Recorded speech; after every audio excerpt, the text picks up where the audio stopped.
Welcome, dear souls, to the spine-chilling world of Mr. Scary Guy.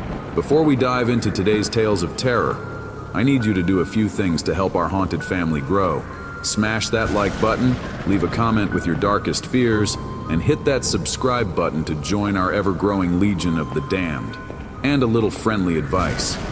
Watch the video until the very end, or I might just have to pay you a friendly night visit. And now, on to the video. Enjoy the terror.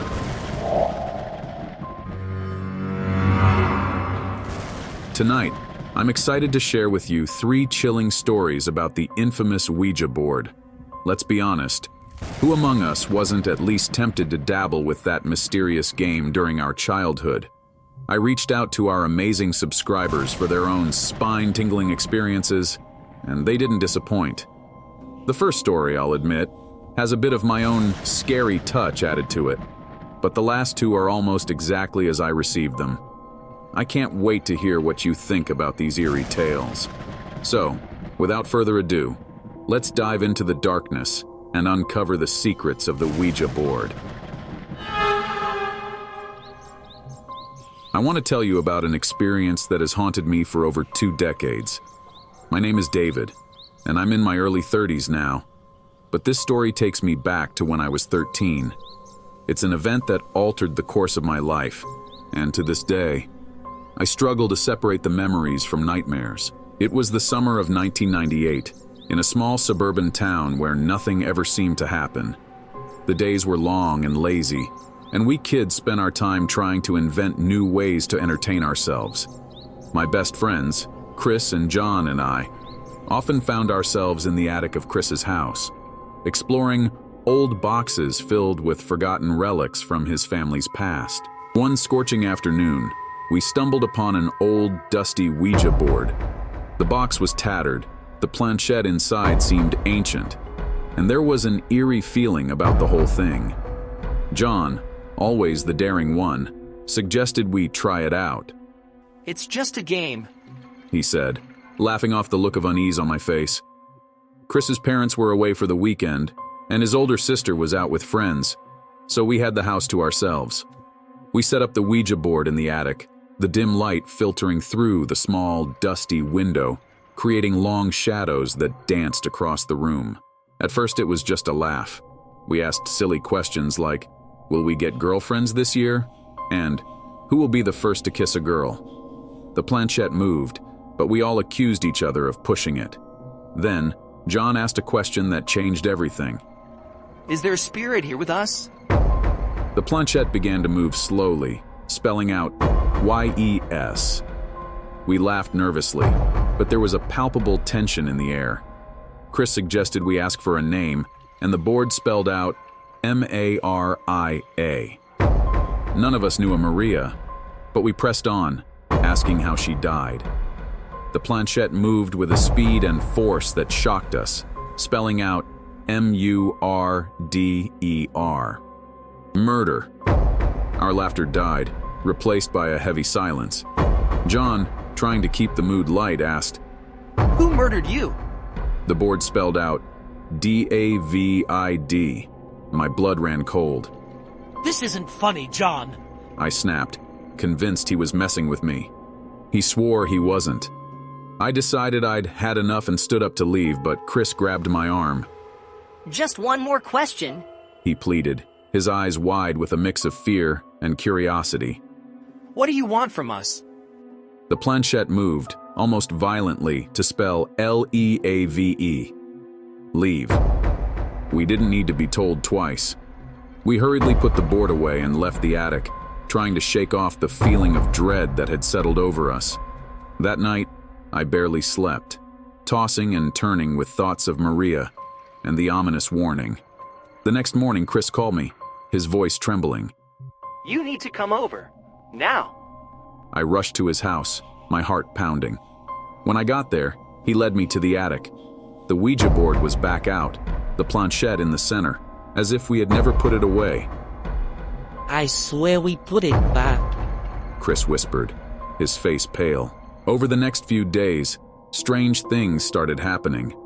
We heard whispers in empty rooms, shadows moved in the corners of our eyes, and objects seemed to vanish and reappear in odd places.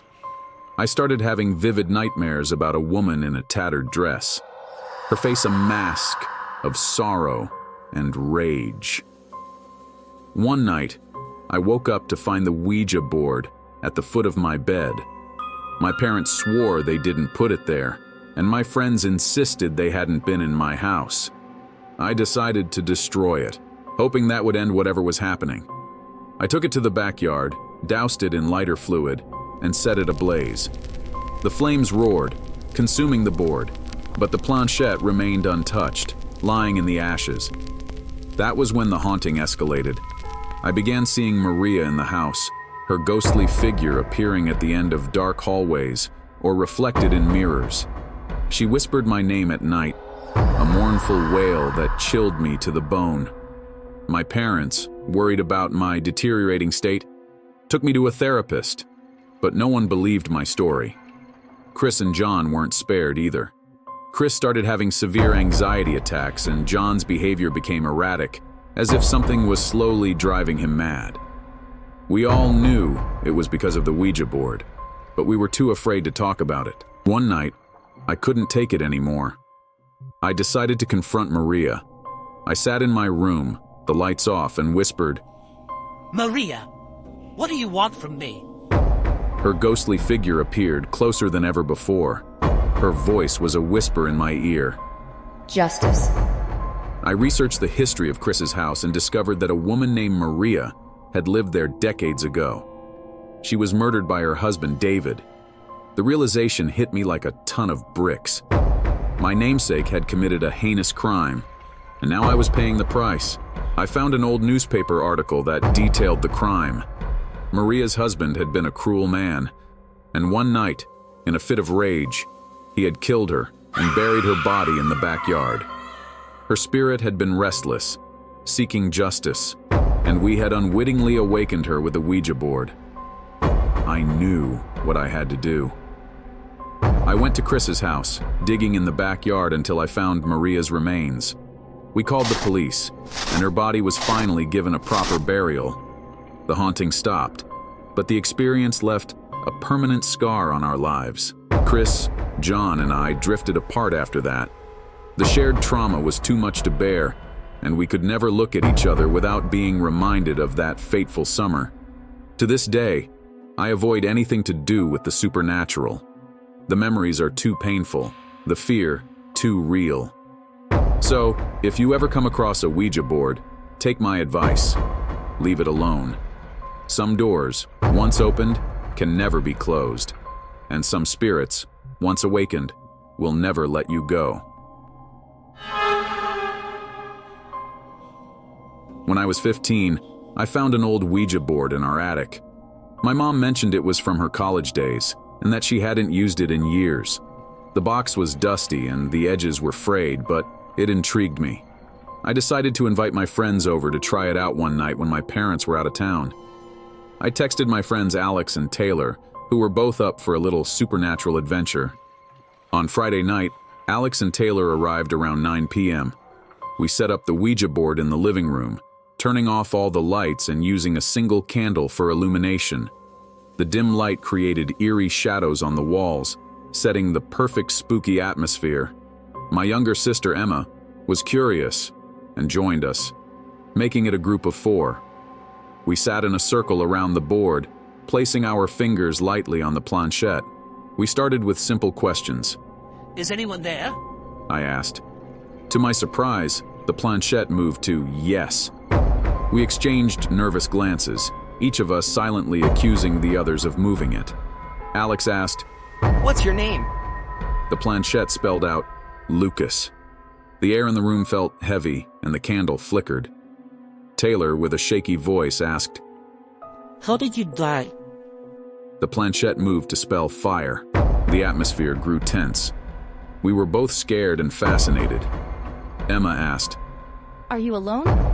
The planchette moved to no.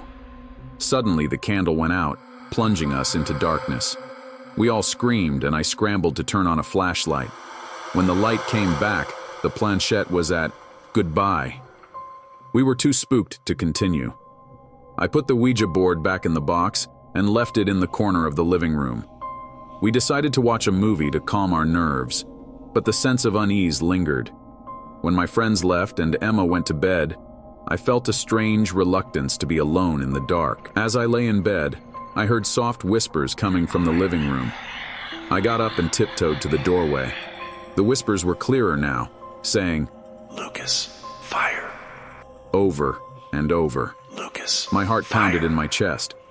I switched on the living room light, and the whispers stopped instantly. The Ouija board box was slightly open, though I was certain I had closed it. I grabbed the board and shoved it into a storage box in the garage, determined to get rid of it in the morning. That night, I barely slept, haunted by the whispers. "Lucas, In the morning, fire." I told my mom everything. She wasn't surprised and said she had had a few strange experiences with the board herself, which is why she had stopped using it. We decided to bury the board in the backyard, hoping to put Lucas and any other spirits to rest. I haven't touched a Ouija board since, and the whispers have never returned. In my early 20s, I moved to a small town in Oregon. I had always been a skeptic about the paranormal, but my friend Nate was into ghost hunting and exploring abandoned places. One evening, he convinced me and our friend Sarah to check out an old house on Maple Street, rumored to be haunted. It was a cold October night, perfect for a spooky adventure. We met at Nate's place around 11 p.m. and drove to the house. The place was decrepit, with broken windows and overgrown weeds. Nate had brought along a Ouija board, much to my dismay. He insisted it would make the experience more thrilling. We climbed through a broken window and found ourselves in a dusty living room. The furniture was covered in white sheets, and cobwebs hung from the ceiling. We set up the Ouija board in the center of the room and lit a few candles. The flickering light cast long, eerie shadows. Nate took charge and asked the first question. Is anyone here with us? The planchette moved to yes. I felt a chill run down my spine. Sarah asked, What's your name? The board spelled Abigail. Nate, ever the thrill seeker, asked, How did you die? The planchette spelled murder. The tension in the room was strong. I asked, Who killed you? The planchette didn't move. We sat in silence for a moment, the air thick with unease. Suddenly, we heard a loud thump from upstairs. We all jumped, and Sarah gasped. Nate insisted we check it out, but I was hesitant. We cautiously climbed the creaky stairs, each step amplifying the dread. At the top, we saw a door slightly ajar. Nate pushed it open, revealing a dusty old bedroom. The furniture was overturned, and there was a large, dark stain on the floor that looked suspiciously like dried blood. We heard another thump, this time from behind a closed door at the end of the hall. I was really nervous as Nate approached the door. He opened it slowly, and we saw a narrow staircase leading to the attic. We hesitated, but Nate was determined.